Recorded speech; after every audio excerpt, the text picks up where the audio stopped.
Hello, and welcome to today's webinar in partnership with ChargePoint Technology and STERIS Life Sciences and hosted by European Pharmaceutical Manufacturer. My name is Rhys Armstrong, the editor for European Pharmaceutical Manufacturer.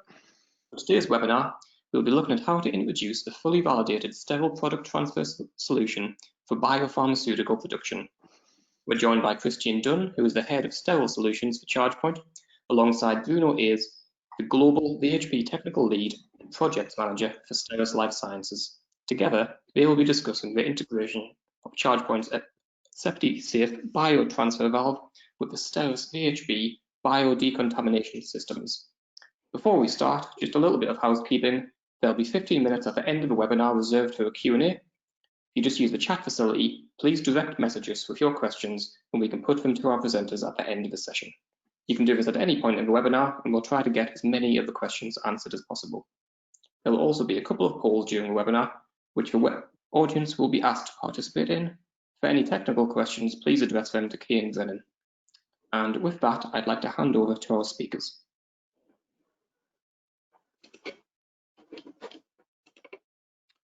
Okay, thank you, Rhys, for the introduction, and hello to the attendees for today's webinar. Just running through the learning objectives for today. Just a little bit about STERIS and ChargePoint and the collaboration that we have. We'll be looking at what are ChargePoint valves, applications for the AseptiSafe bio valve. And then we'll have an overview of VHP and what that actually is. And then STERIS decontamination of the ChargePoint bio valve. And then we'll look at a case study that we've done jointly together with STERIS, and then a brief summary. So just very quickly, the collaboration between STERIS and ChargePoint started about 6 years ago. But more recently, we've tried to enhance that relationship by providing training to both the STERIS team and the ChargePoint team, so that we're both more familiar with each other's technology and how the two integrate, essentially so we can provide a more streamlined solution for our clients. So we have a poll question. Yeah, just before we go a little bit further into the webinar, for the audience to answer, are you familiar with the ChargePoint biovalve? And Christian, why is this question important? Well, we would like to know from the audience if they've actually heard of the ChargePoint systems, and in particular the ChargePoint biovalve. Obviously, over the last few years, it's been gaining popularity in doing sterile transfer systems, but it's nice just to get that little bit of feedback, just to see who is and who isn't familiar. And again, just for the webinar itself, to see if the people who are on online today have heard of the system in the past. Yeah, of course. Oh, I think that should have given us enough time to receive the answers. And the results are in. So 37% heard of a ChargePoint biovalve and 63% haven't. Is that what you expected, Christian? Okay, no, I was hoping it was probably around 50-50, but I'm actually more encouraged that some of the people on the call haven't heard of the ChargePoint biovalve. So it should be interesting for people as we go forwards. Okay. So into the technical part. So what is a split butterfly valve and how does it work? So essentially it's made up of two parts, and it's a butterfly which is split in half into two sections. We have a passive half, which is normally connected to a transfer container, and we have an active half, which is mounted to the process equipment. When those two components are docked together, the disc forms as one. The disc can then open and transfer material from the passive and container into the associated process. And you can see just there on the right-hand side, the action of the container with a disposable passive being docked into the active valve, where it will be locked, and then the two discs opened and product transferred through. So historically, they were used for transferring potent powders into or out of a process. You can see on the three examples here, we have in the bottom left-hand corner a milling process where an IBC, which has a passive half on its outlet, is docked into the mill, where you would have an active on the inlet. Product is transferred through and milled, and then on the receiving side, in the receiving IBC, we have the same configuration again, an active and a passive, which would allow the container then to be taken to the next part of the process, effectively knitting together various different applications and processes. In the center, we can see an isolator, which hopefully most of the attendees are familiar with this technology, where we have active valves mounted onto the roof of the isolator and onto the base. So we have two connections on the base and one connection on the top, and that's for bringing material in, and then it would be processed, maybe dispensed inside, and then discharged out into containers where potentially it might move on to this next part of a process. Again, another milling application where it would be docked, milled and transferred, and then on to the next part of the process. So they started off life as protecting the operator with various different levels of containment. So you can see on the slide here, we have different configurations of the ChargePoint valve, providing different levels of containment. So the standard system providing a containment level down to 1 microgram per cubic meter. And then at the high end, where we have assisted extraction on those systems, down to the sub 0.1 microgram per cubic meter, effectively trying to protect the operator in all of the transfers. So the split butterfly valve has evolved slightly. Where we started off life, we were looking at operator protection and operator exposure levels, so OEL levels, generally dealing with highly potent APIs. A number of years ago, we started to see the level of inquiries increasing, where people are trying to transfer sterile products. And so the interest in the OEL level was replaced by more of a sterility assurance. So people are trying to protect the product rather than the operator. But it is worth saying that a byproduct of the standard system is that you protect both the operator and the product with the AseptiSafe range.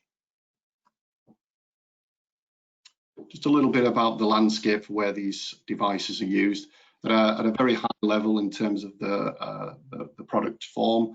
They're used in parenteral, ophthalmic, and inhalation drugs, but essentially in any aseptic process, these devices can be used. If we look down into more of the applications, we do a lot of work in sterile API production, where there would be dispensing, filter drying, milling and crystallization. Lyophilization, there are a lot of new types of lyophilizers coming onto the market, where we see active freeze dryers, where it's more of a bulk dispense process. So our devices have been utilized there. And we've done a number of complex APIs, polymetric implants such as microspheres, again looking at a dispensing, filter drying and sieving. All of these then dropping down into a powder filling process. And at the end there, we have the antibiotic drug production. Again, lots of those have been used with the AseptiSafe biovalves.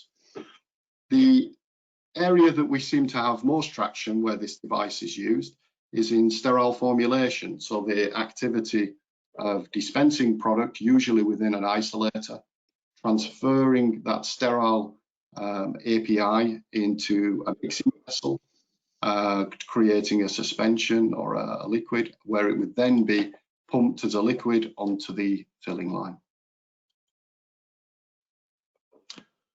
So why are sterile and aseptic transfers so important? So just a quick look at what the regulations say. So we have the EU GMP guideline Annex 1, item 22, and that refers to the manufacture of medicinal products, the transfer of material into and out of the aseptic core is one of the greatest potential sources of contamination. So if this isn't managed correctly, as with any make and break connection, there is a potential to create a bridge and drag contamination from the outside of the process into that aseptic core, which we're trying to protect. And that's what our device is aimed at trying to prevent. So again, if we look at the illustration of a passive and an active, and if this was set within a clean room grade, we can see we have various different clean room grades there, from B down to C. So we have 10 colony forming units down to 200 colony forming units per cubic meter floating around in this space. So you may have a sterile product mounted within the passive side. The process side might be sterile, but within the room, there is an element of contamination which has to be managed. And if this isn't managed correctly, you end up creating a ring or an area of concern. As those two faces join together and turn, there is potentially a ring of concern where the two gaskets join, and also with the two discs. And this is why we developed the biovalve. So effectively, in that illustration which you saw before, we have an intermediate step. And in this intermediate step, we inject vaporized hydrogen peroxide, and that achieves a 6 log reduction between the two faces of the disc, effectively removing any of that room contamination, providing a sterile transfer of material so that you can do this within a lower graded room. Just looking at a short animation that we have, this shows the passive coming up and being docked. We then create the space which needs to be addressed. We do a pressure test at this point to ensure that there's no leaks if we're injecting vaporized hydrogen peroxide. So at present, it's still non-sterile. We then inject the vaporized hydrogen peroxide, which gives us the 6 log reduction, and that's for a validated cycle, which is produced on an application basis. When that's complete, you can dock the two faces safely, open and transfer material, in this case from the active into a receiving container. At this point, we have an overstroke, and that's essentially to get a really positive sealing surface between the active and the passive. So during sterile processing, a lot of these are dependent on overpressurization to protect the process. We need to maintain that integrity. So the overstroke allows us to wipe the faces of the gaskets with the discs and then separate. So it's sealing onto a clean surface.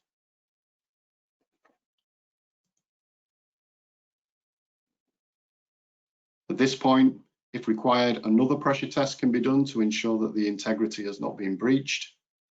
That's accepted. The product can be taken away and then off to the next part of the process. In this case, off to a filling line.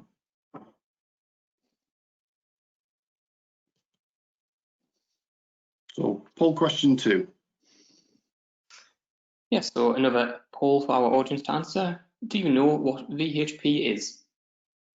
And again, Christian, why is it an important question to ask?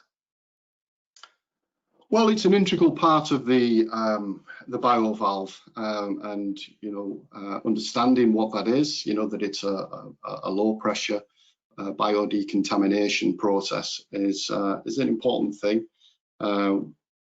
We'd like to expect that the clients that we're working with are familiar with this, but if they aren't, then being introduced to it, I think, is an important message to give. Yes, I suppose that's where your expertise comes in. So I think that should just give us enough time for. As much as anything, this is where the STERIS expertise comes in. Those are the guys who are the originators of vaporized hydrogen peroxide, and there's a lot of expertise within that company, and we've certainly utilised that as much as possible, and found that the generators that they supply and the support that they give to provide an integrated system is second to none. Right, brilliant. And just for the results, so 68% do know what VHP is and 32% do not.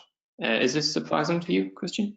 No, I would expect most people within the biopharmaceutical industry to be relatively familiar. It's been used for many years on isolator technology, which was one of the reasons that we adopted it for our system. We did look at lots of different types of sterilization and decontamination processes to integrate within our device, but because this is being used already, it's got a lot of efficacy, in terms of being used and validated for processes throughout the world on isolators and many other applications in clean rooms. We felt that this was a good solution to use. So yeah, I would imagine that most people are relatively familiar with it within the industry. Maybe not all the different types of processes that it can be adapted for. Okay, so just going back to the history of the split butterfly valve, and lots of the features that we have included within the BioValve still maintain the ability to provide high degrees of containment. So where the valve was initially developed for sterile powders alone, historically, it came from a device which is a containment device, so inherently it has those capabilities. So we've had the device independently tested using the SMEPAC guide, which is the guide for OEL testing for the industry, and it came back with very, very good results. So you can see there's just an extract from some of the tests that we did, and the geometric mean came out at 41 nanograms per cubic meter. So that's what you get when you split between the passive and the active. Now, we're a fairly conservative company, so we don't always ride right on the edge of that figure, and we would normally advise that the device is good for 100 nanograms or 0.1 of a microgram. Okay, and so now I will hand over to Bruno to talk you through a little bit about VHP systems. Thank you, Christian.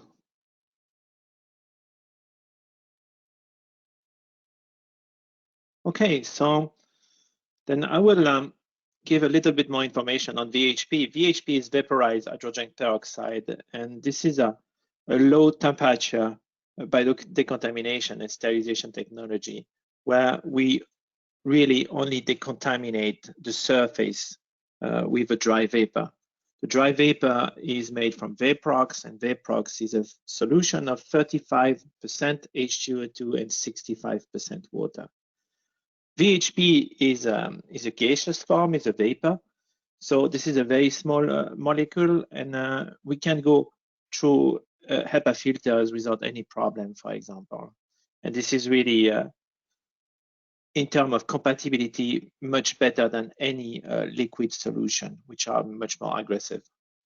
The validation is made with biological and chemical indicators, where the biological kill will rate the kill rate, the validation of the application.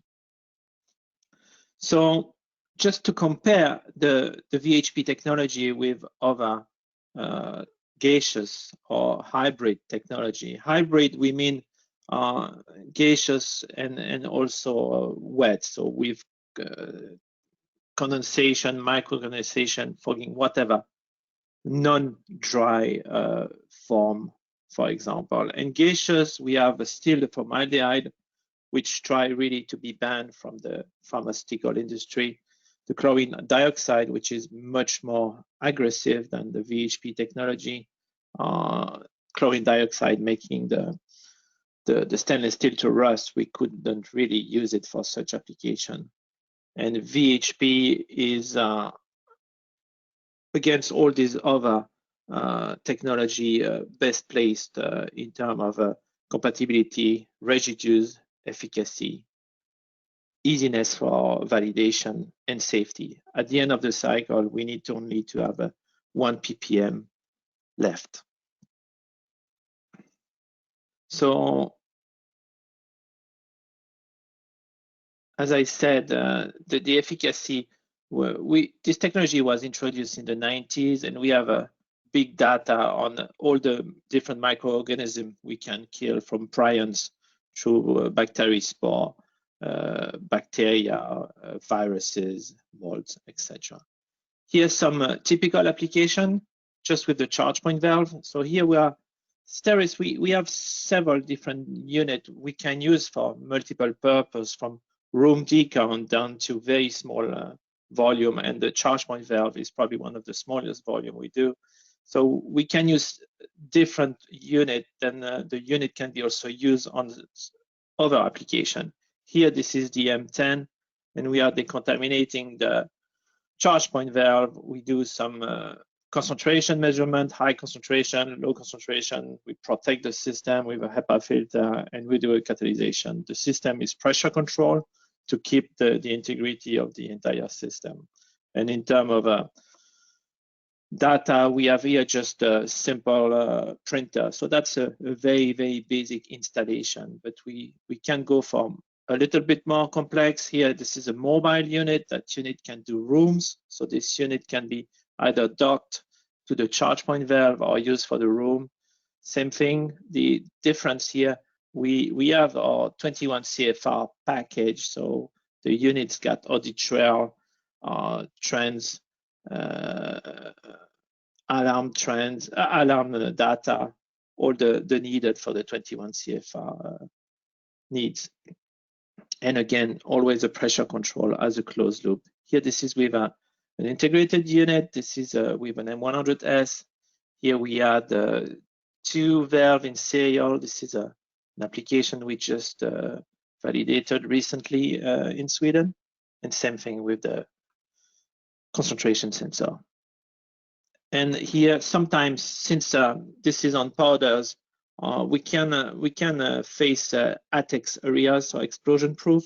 What we tend to do is, since the VHP cannot be put in ATEX environment, we put the VHP outside, and it's just the pipe work which is going to the explosion proof area. From there, we can have additional HMIs, and still we have our data collection 21 CFR package. The system also can be controlled by the building management system, which is another way to control the VHP equipment. So typical VHP cycle is mainly based on a 3 to 4 phase, where we have dehumidification. So we try to have as much as possible repeatability in the process. So we will reduce the humidity inside the volume, inside the valve, to have always the same cycle gassing start. Every cycle we will run. The conditioning, we push rapidly, high injection rate, high concentration to reach just below the dew point. So again, this is a dry technology. Then the decontamination phase, we are holding that concentration the time it is needed to get the kill target. The kill target is likely 6 log. And then we have the aeration phase, where we are bringing back the entire pipe work and valve down to 1 ppm. Typically, on the decontamination phase, on such application, we need to 4 to 6 minutes, and then we put another kill, and the total cycle becomes 10 to 20 minutes total. So it's a very fast process. This is much more faster comparing to the traditional isolator process, where we have, and we're still doing it with STERIS, we have to decontaminate the complete isolator. So it's a much bigger volume. Here, it's a very, very small volume to just sterilize or decontaminate. So that's the typical cycle again. The humidification, we reduce down the humidity level inside the volume. We are increasing the concentration, keep it below the condensation point, the time it's needed for the 6 log kill, and then we have just the aeration. Simple as this. Now I will hand over back to Christian. Okay, thank you, Bruno. So we thought we'd include a case study within the webinar, just to make things come to life a little bit in a real life application. So we started to work with the Right Dose Corporation probably about 6 to 7 years ago now, offering the split butterfly technology for various different solutions. Just a little bit about the Right Dose Corporation. They're a full service pharmaceutical company that specialises in blow fill seal technology. They have over 20 years experience producing respiratory and ophthalmic products, which utilise the latest technology in formulation, blow fill seal and high speed packaging. The application for us, or the challenge for us, was a dispensing and charging process for a sterile formulation. So initially we had to dispense sterile API into 1 kilogram lots, and that was done within an existing isolator, which was mounted within a grade C room. So we placed that, it was dispensed with inside the isolator into a container, and then the passive half placed on top of the onto the container, and then it would be transferred, the container and the material, over to the formulation vessels, where it would be charged into the vessel. It was a 1,000 litre formulation vessel where it would be mixed into a solution and then pumped onto a filling line. What's important here is that the formulation area was a grade C, and this was really where the question of what type of technology should they adopt started. So traditionally there was various options available to them. There was the option of upgrading the grade C room to that of a grade A room, upgrading to a grade B, and then introduce an overpressurized grade A environment around the point of fill. So that's something like in the bottom left-hand corner, you can see an overpressurized plenum around a mixing vessel. The third option was to upgrade again to a grade B room, but then introduce a RAB system around the point of fill. So it's becoming a little bit more robust, separating the operator better, so improving the sterility assurance level. And then the fourth option was to just maintain the grade C environment, but introduce isolator technology around that point of fill. So there you can see a typical example of an isolator mounted on top of a vessel, both the front side and then the back side there, where you can see all of the pipe work and the various valves that congest the space. So Right Dose decided to utilize the ChargePoint BioValve due to the benefits over those traditional methods. They evaluated the process, in various different forms. So they looked at the capital cost of the various different solutions, the ongoing cost, energy consumption, space, complexity, speed, and certainly ergonomics. Just right at the top there, looking at the capital costs when moving from, say, a grade C environment, trying to upgrade that to a grade A environment, we're probably looking at around $1,000 per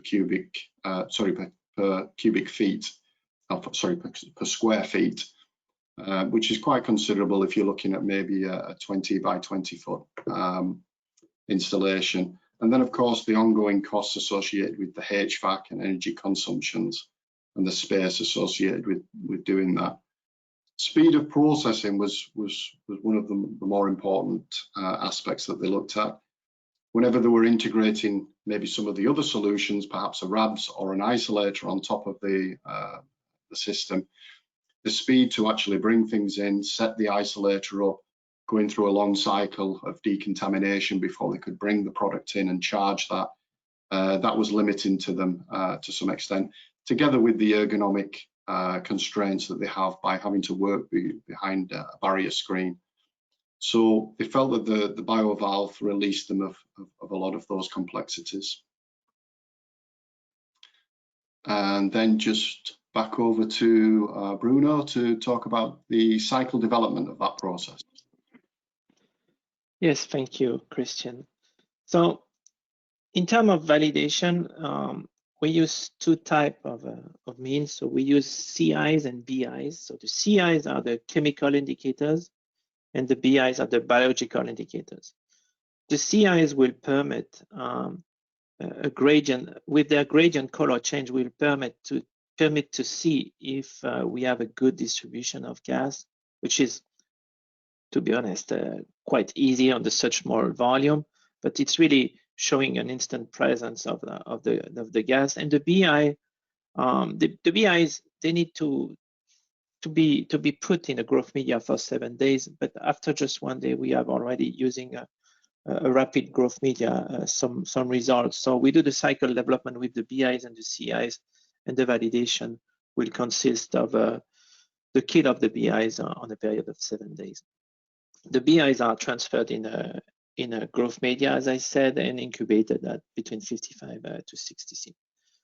We are checking every day if we have any growth, but as I say, it's after 24 hours, we have 95% of the result.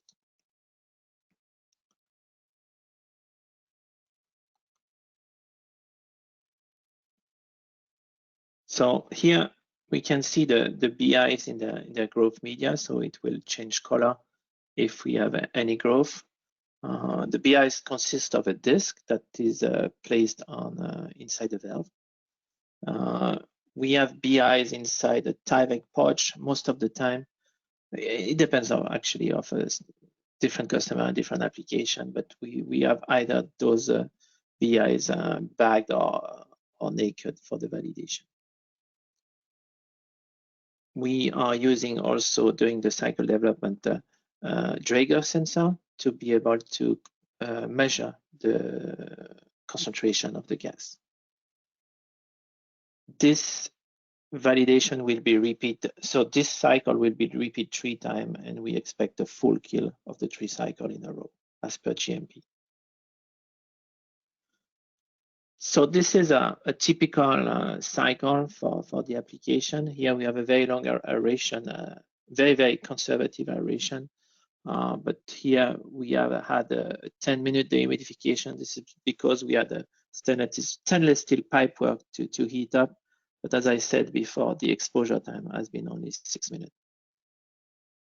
And it was a very high concentration cycle. At the end of the aeration, we need to be down to 1 ppm. And here we have been down to 0.4. So this was a very conservative cycle. There was no residue, nothing, since it's a dry technology.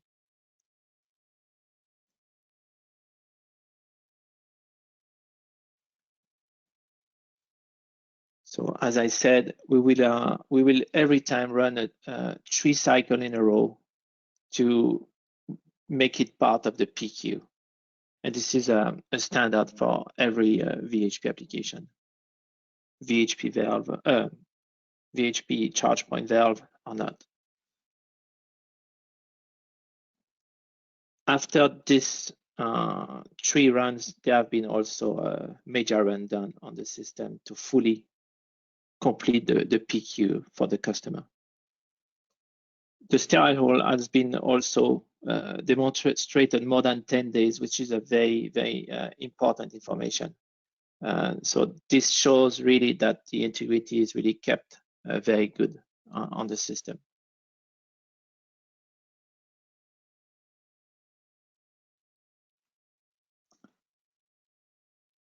Okay, back to you, Christian.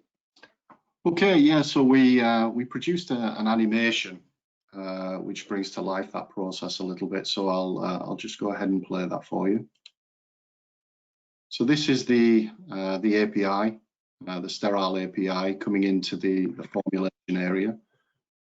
You see the valve where we have a pressure cap. So the first stage of the sterilization process is steam sterilization of the vessel and the valve.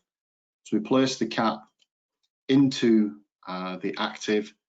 This allows the disc to open up and then pass steam into the vessel. You can either pass steam into it or take it out. What's important for us at this point is that the disc is in the open position, so you're getting full steam sterilization around the full circumference of the disc and also around the circumference of the seat.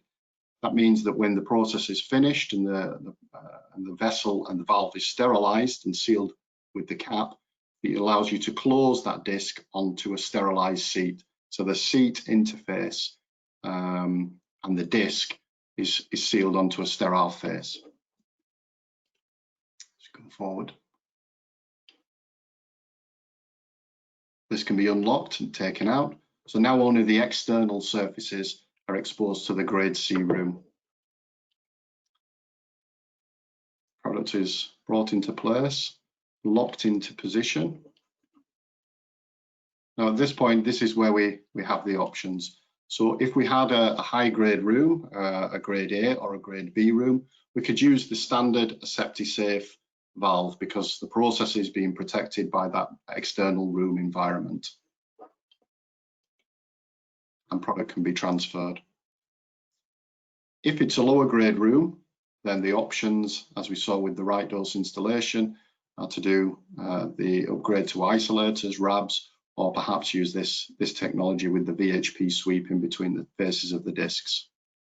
Product can be transferred, the discs are then closed, separated, and the product can be taken away. In that case, it was a disposable passive, so that whole process can be thrown away and discarded without the need for re-sterilization.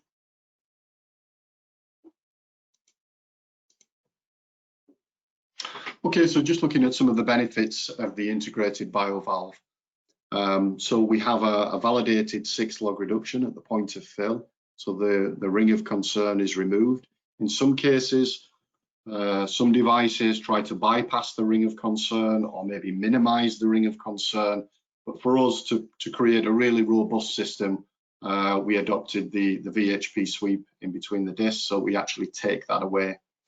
We have validated residual levels down to normally 1 part per million, but as you could see on the right dose application, it was down to 0.4. So we can take it further and further down to make a more robust figure at the end, so there's no residual figures.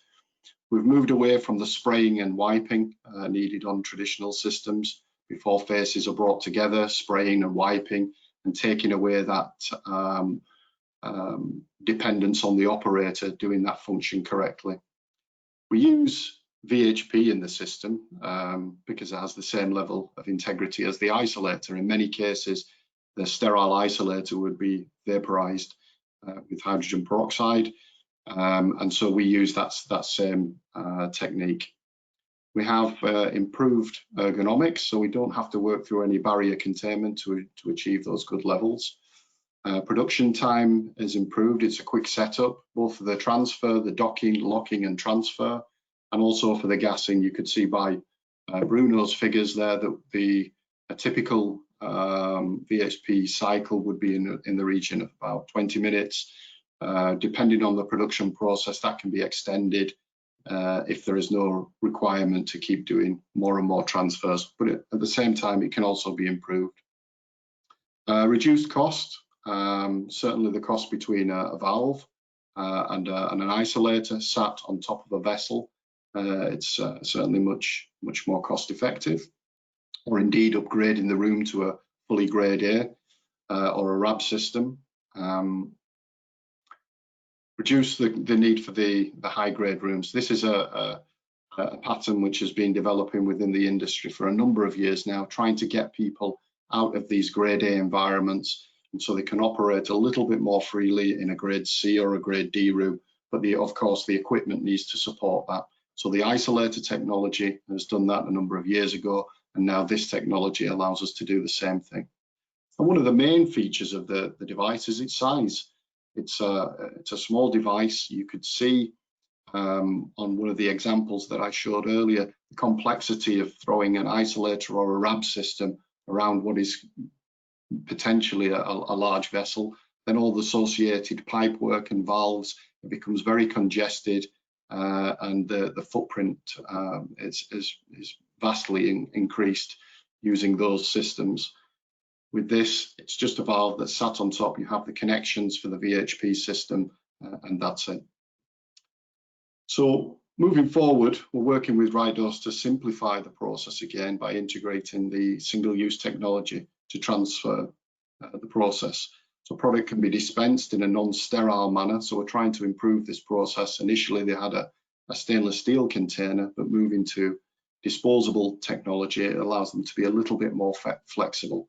They don't need to re-sterilize that container. It can be dispensed in a non-sterile manner, radiated off-site within the bag and the passive, and then simply brought back onto site and charged.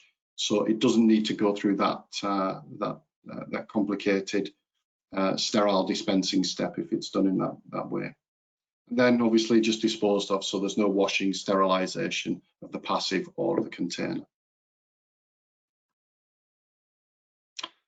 So we've come to the end of the first section of the webinar, so over to questions. Thanks, Christian. I'd just like to thank everyone for their attention so far.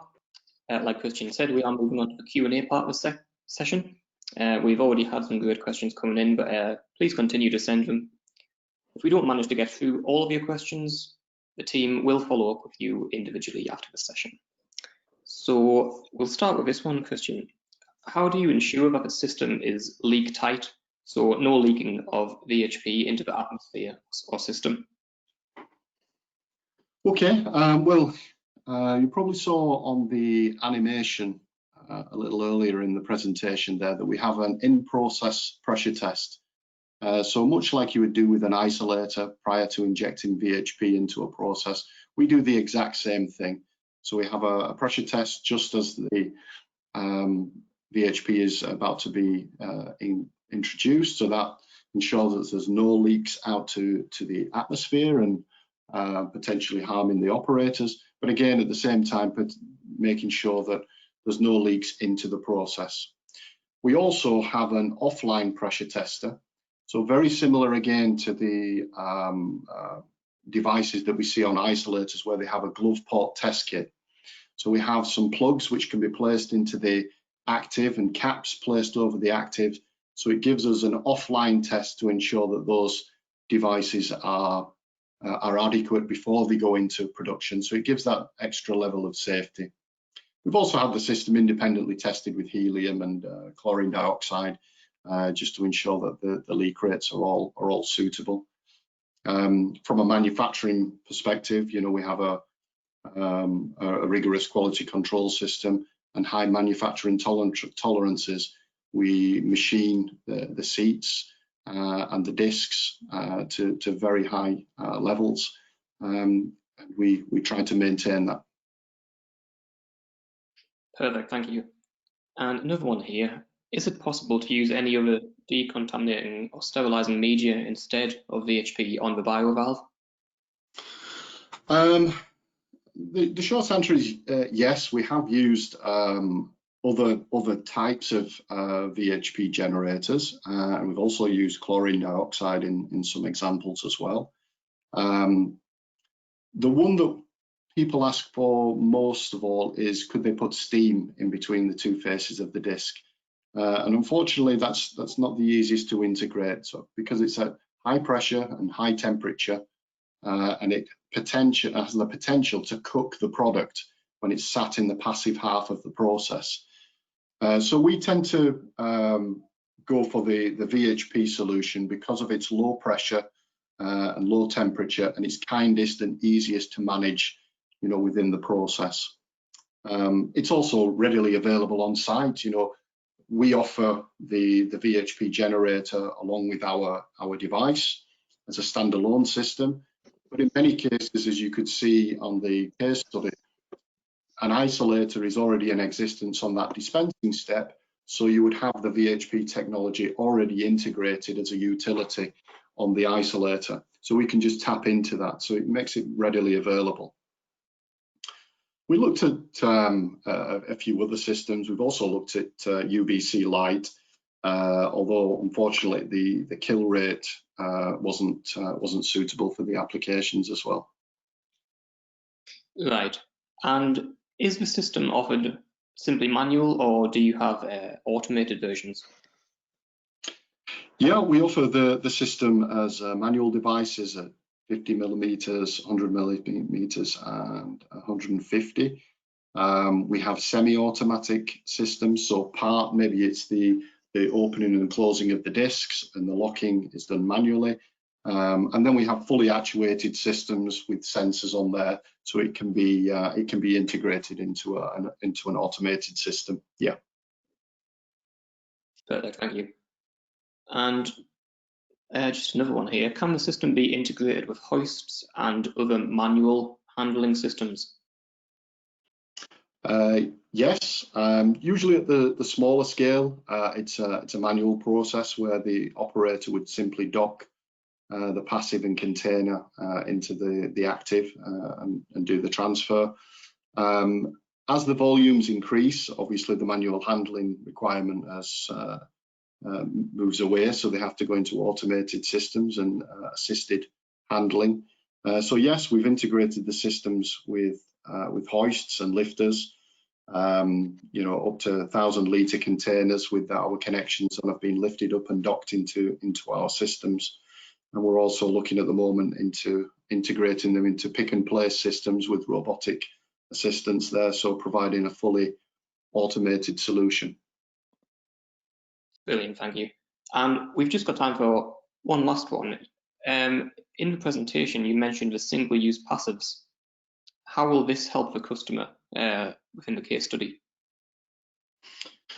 Well, it gives them a couple of options. It allows them to purchase and dispense the product in its non-sterile form and place that into a bag with a disposable passive onto it, which can be sent off-site and be sterilized, so it can be gamma irradiated.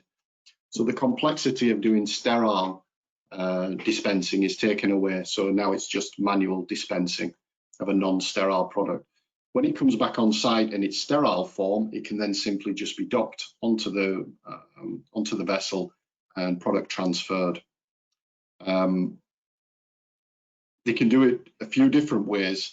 You know, the product could be sterile already, and then it just simplifies the process that you're dispensing the product into gamma irradiated bags with a gamma irradiated passive. So that takes away the pre-sterilization step for the containers, and then transferred directly onto the process. So it simplifies things in it. And again, if the volume throughput is relatively small, it saves on the capital equipment cost, because the cost for those disposable solutions are much more cost effective. Perfect, thanks, Christian. So with that, we're coming to the end of the time. So all that remains is to thank everyone for joining us today. Just so you know, the webinar will be available on demand within the next couple of days. Attendees will be sent a link to access in case you want to recap on anything that's been said within today's session. Also, we have a few survey questions for you that you'll be able to answer when you leave this webinar. So that just leaves me to thank Christian and Bruno for taking the time to speak with us today. And finally, do you have anything you'd like to leave the audience with? Well, from a personal perspective, just thank you to everybody who's attended. If they have any follow-up questions where we haven't had time to address them here, you know, we're more than happy to take those questions off of this webinar and follow them up. Both myself and Bruno would be open to connecting with people and looking at any applications that they would like to consider. Same on my side. Thank you, everybody. Perfect, and thank you.